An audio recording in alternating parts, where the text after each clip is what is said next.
Okay, so finally यहाँ पे ध्यान दीजिए चैप्टर नंबर 10 जिसका नाम है वेव ऑप्टिक्स। अभी हमने जो चैप्टर कंप्लीट किया उससे आगे that is the ray optics. तो पहला जो है वो बहुत इंट्रोडक्शन टॉपिक है, आप मेरे साथ पढ़ोगे तो अभी रेडी हो जाएगा। कि 1637 में डिकार्स्टक करके एक साइंटिस्ट थे, मैं प्रोनाउंसिएशन अच्छे से नहीं बोल पाऊंगा, इसमें टंग का यूज होता है और टंग मेरी काम नहीं कर रही। Okay, so that gave the corpuscular यानी कि पार्टिकल नेचर। करप्स्कुलर का मतलब क्या है? Particle model of the light and derived the Snell's law. क्या डिराइव्ड किया उन्होंने? स्नेल्स लॉ, जो एक्चुअली में रे के लिए हमने किया था। Snell's law, reflection, previous chapter में याद आया। It explain the laws of reflection and refraction. उन्होंने पार्टिकल नेचर को ध्यान में लेके रिफ्लेक्शन एंड रिफ्रैक्शन दोनों लॉ एक्सप्लेन किए of the light at the interfaces.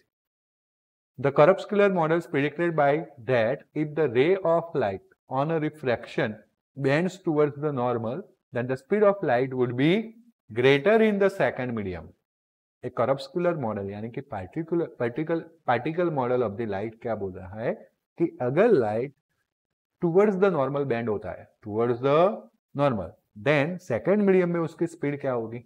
ज्यादा, जो हमारे नॉलेज से बिल्कुल ऑपोजिट है, क्योंकि हमने ऑलरेडी 10th में कंक्लूड करके रखा है when light is bend towards the normal that means it going from rare medium to denser medium and in denser medium light speed is low, मतलब sorry less as compare to the rare medium. आया समझ में? तो हम जो knowledge जानते हैं उससे बिल्कुल क्या है? अपोजिट, एंड दैट्स व्हाई तो एक्सेप्ट नहीं हुआ। क्लियर?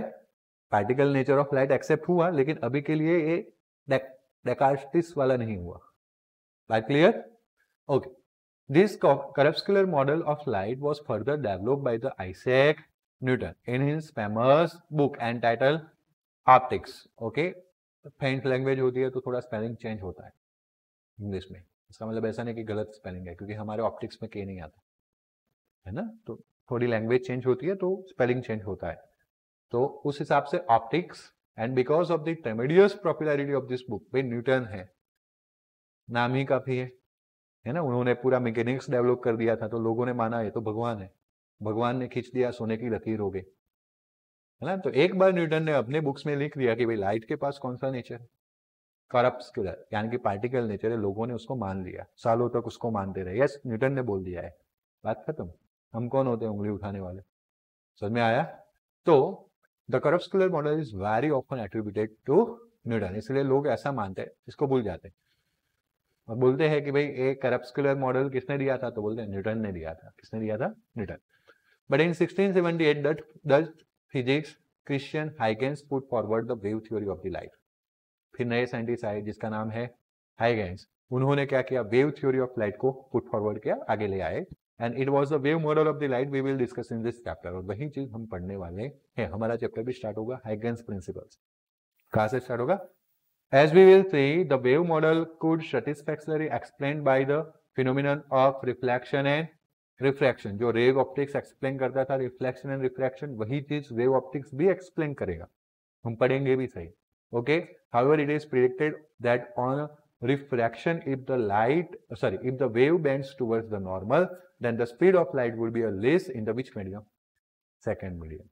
But यहाँ पे हमारी नॉलेज के साथ मिलता हुआ कंक्लूजन आ रहा है कि अगर light towards the normal bend होता है तो स्पीड क्या होने वाली है? कम होने वाली है। आया समझ में? And this is contradictions with the which one? Prediction using the which model?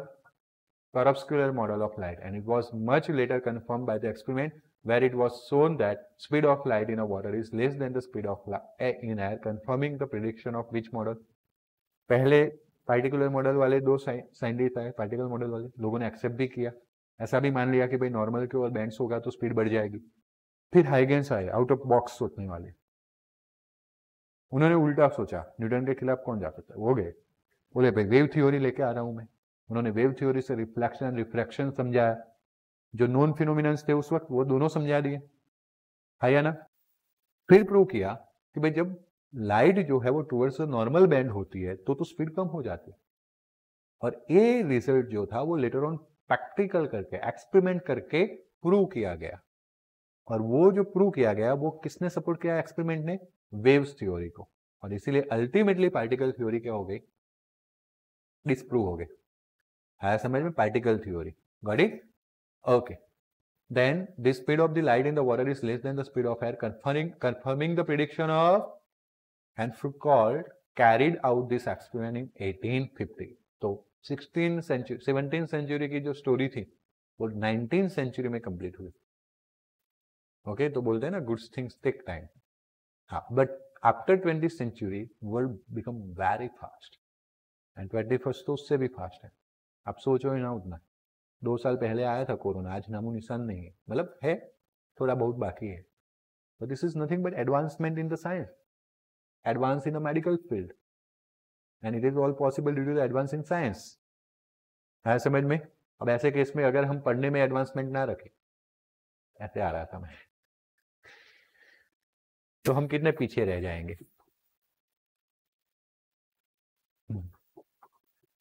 है ना? सही है, मैं ऐसे मुस्कुराते चेहरे चाहता हूं, लेकिन फिर भी कहीं ना कहीं हमारी बातें रुकी हुई है. बट अभी भी मेहनत करना है, अभी भी डट के मेहनत करना है, तो ये मुस्कुराहट लाइफ टाइम रहेगी. क्योंकि लाइफ में एक ही बार चांस मिलता है शादी करने का. नहीं, 2 बार मिल सकता है, वो तो बार बार मिल सकता है, लेकिन 12th का एग्जाम देने का एक बार चांस मिलता है, वो भी रेगुलर के साथ. फिर बहुत झमेला है रेगुलर के साथ देना है तो. स्कूल की फीस वापस पे करनी पड़ती है, गांधीनगर में सर्टिफिकेट्स जमा करवाने पड़ते हैं, वैलिड रीजन देना पड़ता है कि क्यों इस बार मार्क कम आए, और क्या गारंटी है कि तुम नेक्स्ट बार अच्छे मार्क्स लेके आओगे, तभी हम रेगुलर में बैठने दें. पॉलिटिक्स कॉन्टेक्ट चाहिए. मेरे और आपके जैसे सोच लेंगे कि नहीं, मैं तो रेगुलर में, इस बार को गलती हो गई पापा, अब वापस में रेगुलर में बैठता हूँ, रेगुलर का ही रिजल्ट लेके आता हूँ. तो पापा के पॉलिटिक्स में कॉन्टेक्ट होने चाहिए, पैसे होने चाहिए, गांधीनगर देने पड़ेंगे, स्कूल में देने पड़ेंगे, 10-15 धक्के खाने पड़ेंगे इधर से उधर, तब जाके आपको परमिशन मिलेंगी गांधीनगर से. पॉसिबल, इम्पॉसिबल नहीं है, बट प्रैक्टिकली नॉट वैलिड. इतना तंग जाओगे आप सोचोगे इससे अच्छा मैं रिपीटर ही दे देता. अब रिपीटर के एग्जामिनेशन में पास मतलब रिपीटर. अब जहां पे भी जाओगे 2 रिजल्ट आपको शो करने पड़ेंगे, तो वायबल होगा. इसलिए मैं बोलता हूं कि 12th में बोर्ड के एग्जामिनेशन का चांस कितनी बार मिलता है, जाने देना नहीं है. जितने भर के मार्क्स ले सकते हो ले लो. आया समझ में? और मिलेंगे. प्रेजेंटेशन अच्छे कर दो, एमसीक्यू पे थोड़ा फोकस कर दो, और हर रोज का जो 1 आवर्स है वो बढ़ा दो. अब नए साल से, आज से पढ़ने का कैसे मैनेज करोगे तो दो, that is your problem. In short, you have to care with your side. आपको अपना टाइमिंग शेड्यूल पता होना चाहिए. काम तो बढ़ेगा ही बढ़ेगा, लेकिन if you manage your timing schedule, तब आप निकाल पाओगे टाइम अच्छे से. बहुत टाइम है ना. कंप्लेन करते रहते हैं ना, जिनके पास टाइम नहीं उनके पास ही बहुत टाइम है. टेंशन मत लो, बराबर. टाइमिंग शेड्यूल परफेक्ट करो. अननेसेसरी किसी के साथ घूमो मत, कहीं पे भी अननेसेसरी खड़े मत रहो. उससे अच्छा टाइम बचता है तो 10 मिनट स्नैप ले लो, सो जाओ आराम से 10 ही मिनट. ऐसे टाइम बचा के सोना सीखो, बराबर. अभी भी 1/4 ईयर बाकी है, प्रेशराइज नहीं होना है. हो सकता है सब कुछ, क्योंकि अब जो पढ़ा हुआ है ना वो जल्दी से रीड कर पाओगे. जो न्यू है उसी में थोड़ा रुक के स्टडी होगा, लेकिन जो पढ़ा हुआ है उसको बैठोगे ना तो 1 आवर्स में आप आज पहला चैप्टर रेडी कर लोगे, क्योंकि कितनी बार पढ़ा है. आपको वो स्टोरी रीड हो गई है. पहले चार्ज आएगा, चार्ज का टाइप आएगा, फिर इलेक्ट्रिक फील्ड आएगा, फिर डायपोल आएगा, याद आया, फिर 4 केसेस आएंगे गाउस लॉ के बाद. स्टोरी रीड हो चुकी है. फिर आपको उसको बार बार क्या करना है, जस्ट रिवाइज करना है. रिवाइज में अब ज़्यादा टाइम लगेगा नहीं. हाँ, न्यू कंटेंट्स के लिए टाइम जाएगा, उसमें मैनेज करना है टाइम. ओके, वापस यहाँ पे आते हैं. The wave theory was not readily accepted by primarily because Newton's authority. पहले आया तो सही वेव थ्योरी, लेकिन लोगों ने उतना जल्दी एक्सेप्ट, क्योंकि न्यूटन बोल के गए थे कि भाई light has a particle nature. Okay, and also because light could travel through a vacuum, and it was felt that wave would always require a medium to propagate from the one point to. उस time पे जितने भी waves non थे वो थे mechanical waves. मतलब कि mechanical waves required the medium to propagate. अब लाइट तो वैक्यूम से आ रहा था, तो लोगों के लिए वो एक्सेप्टेबल ही नहीं था. लोग सोचते थे ये कैसे आ गया. आया समझ में? और इसीलिए पता है बीच में कहीं ईथर की बात हुई थी, इसलिए लोग ईथर का गोला मान बैठते थे। ओके, वैसे एक चैप्टर बाकी है ना, हाँ तो वो हम बात करेंगे एक चैप्टर में, इलेक्ट्रोमैग्नेटिक वेव्स में। So however, when the Thomas Young performed his famous interference experiment in 1801, it was firmly established that light is indeed the, तो वो एक्सपेरिमेंट भी हम पढ़ने वाले हैं। The wavelength of the visible light was measured and found to be extremely small. And for example, the wavelength of yellow light is about 0.5 micrometer. 0.5 micrometer. That is equals to 500 nanometer. 10⁻³ इसको दे दो तो nano में convert हो जाएगा, और 10⁻³ इसको दे दो तो 500 में कन्वर्ट हो जाएगा, बराबर। Because of the smallness of this wavelength of visible light in a comparison to the dimension of typical mirror and lens, light is can be assumed approximately travel in a which line. वो है तो wave ही, लेकिन इतना छोटा wavelength है कि वो हमें स्ट्रेट लाइन जैसा दिखता है। This is the field of geometrical optics. जब हम रे के साथ काम करते हैं तो उसको क्या बोलते हैं? Geometrical optics, which we had discussed in the previous chapter number 9. Indeed, the branch of optics in which the completely neglects the finiteness of the wavelength, that is called geometrical optics, and ray is defined as the path of energy propagation in limit wavelength tending, है तो wave, but वो एक ऐसा path बताएंगे। रे क्या है? रे एक पाथ है जिसमें लाइट एनर्जी क्या है? ट्रांसमिट हो रही, जो वेवलेंथ टेंडिंग टू क्या हो? 0, like 500 nanometer, very small.